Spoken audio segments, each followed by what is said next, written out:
देखिए, ये 6 इंसान बर्फ के जानलेवा तूफान में चले जा रहे हैं। एक एक करके गिर रहे हैं, लेकिन कोई पीछे मुड़कर नहीं देख रहा। आखिर ये कौन हैं? ये वही हैं जिन्होंने महाभारत का महायुद्ध जीता था। द्रौपदी, वो द्रौपदी जिसका जन्म अग्नि से हुआ था, आज इसी बर्फ में जमी जा रही है। उसकी उंगलियां मदद के लिए बर्फ को नोच रही हैं, लेकिन कोई उसे उठाने नहीं आया। आखिर क्यों? क्योंकि युधिष्ठिर आगे बढ़ गए, बिना रुके, बिना पीछे देखे। उनके साथ चल रहा है सिर्फ एक रहस्यमयी कुत्ता, जो इस पूरी कहानी का सबसे बड़ा मोड़ बनने वाला है। लेकिन इस दर्द को समझने के लिए हमें थोड़ा पीछे जाना होगा। युधिष्ठिर की आंखों में जो ये खामोश आंसू है ना, ये सिर्फ आज के नहीं हैं। इनका रिश्ता 36 साल पुरानी एक ऐसी सच्चाई से है जिसे सुनकर आपकी रूह कांप जाएगी। महाभारत का युद्ध खत्म हो चुका था। कुरुक्षेत्र का मैदान लाशों और तबाही से भरा था। 18 दिन और 40 लाख योद्धा खत्म।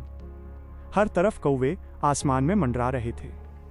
जीत तो पांडवों की हुई थी, लेकिन ये जीत जैसी लग नहीं रही थी, क्योंकि ये राजगद्दी अपनों के ही खून से सनी थी। हस्तिनापुर का दरबार तो सज गया, लेकिन जो कुर्सियां कौरवों की हुआ करती थीं वो खाली थीं। उन खाली कुर्सियों को देखकर युधिष्ठिर को हर पल ये एहसास होता कि ये जीत कितनी महंगी पड़ी है। भीम खिड़की के पास घंटों खड़े रहते। अर्जुन का गांडीव अब एक कोने में धूल खा रहा था, और द्रौपदी की आंखों में वो पुरानी आग बुझ चुकी थी।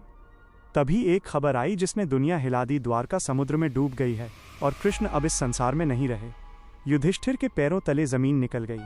कृष्ण के बिना सब कुछ अर्थहीन था। उसी पल युधिष्ठिर ने अपना राजसी ताज उतार दिया। हीरे जवाहरात, रेशमी कपड़े, अर्जुन का कवच, सब कुछ एक पत्थर की मेज पर त्याग दिया गया। नंगे पैर साधारण वस्त्रों में पांडव हस्तिनापुर के विशाल दरवाजों से बाहर निकल पड़े। ये उनकी आखिरी यात्रा थी, महाप्रस्थान। और तभी न जाने कहां से वो कुत्ता उनके साथ चलने लगा। रास्ता जंगलों और रेगिस्तानों से होता हुआ सीधा हिमालय की उन चोटियों तक पहुंचा, जहां से स्वर्ग का रास्ता शुरू होता था। सांस फूल रही थी, बर्फ गिर रही थी, लेकिन युधिष्ठिर सबसे आगे थे, और वो कुत्ता उनके पीछे पीछे। अचानक एक चीख सुनाई दी। द्रौपदी गिर गई थी। भीम चिल्लाया, पर युधिष्ठिर नहीं रुके। उन्होंने बिना पीछे मुड़े कहा कि द्रौपदी का गिरना उनके मन में अर्जुन के प्रति उस विशेष लगाव का परिणाम था, जो धर्म की राह में एक रुकावट बन गया।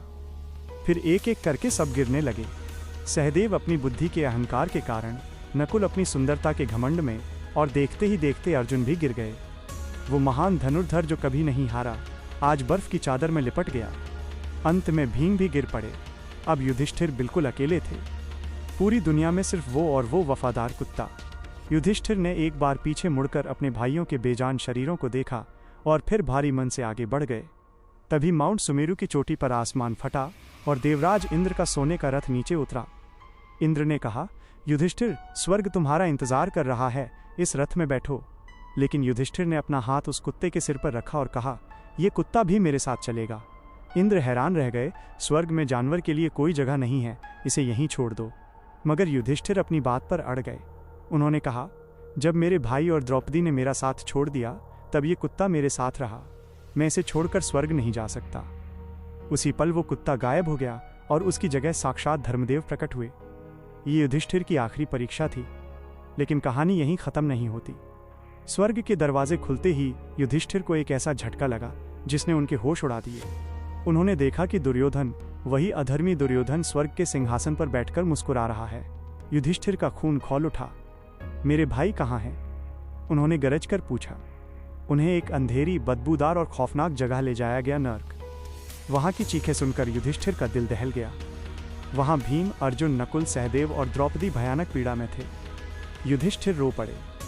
उन्होंने इंद्र से कहा, अगर यही इंसाफ है तो मुझे भी स्वर्ग नहीं चाहिए। मैं अपने भाइयों के साथ इसी नर्क में रहूंगा। जैसे ही उन्होंने ये शब्द कहे, पूरी माया टूट गई। नर्क गायब हो गया, और स्वर्ग की दिव्य रोशनी फैल गई।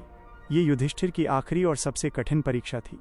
असल में पांडवों को उनके छोटे छोटे पापों के लिए सिर्फ कुछ पल का नर्क दिखाया गया था, जबकि दुर्योधन को उसके थोड़े से पुण्यों का फल पहले मिल रहा था।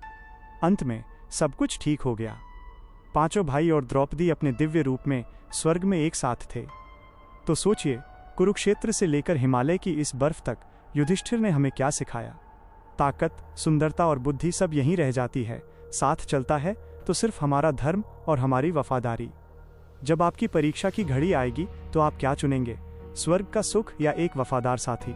अपना जवाब कमेंट में जरूर बताएं। ऐसी ही अनसुनी कहानियों के लिए जुड़े रहिए भागौर कथा से।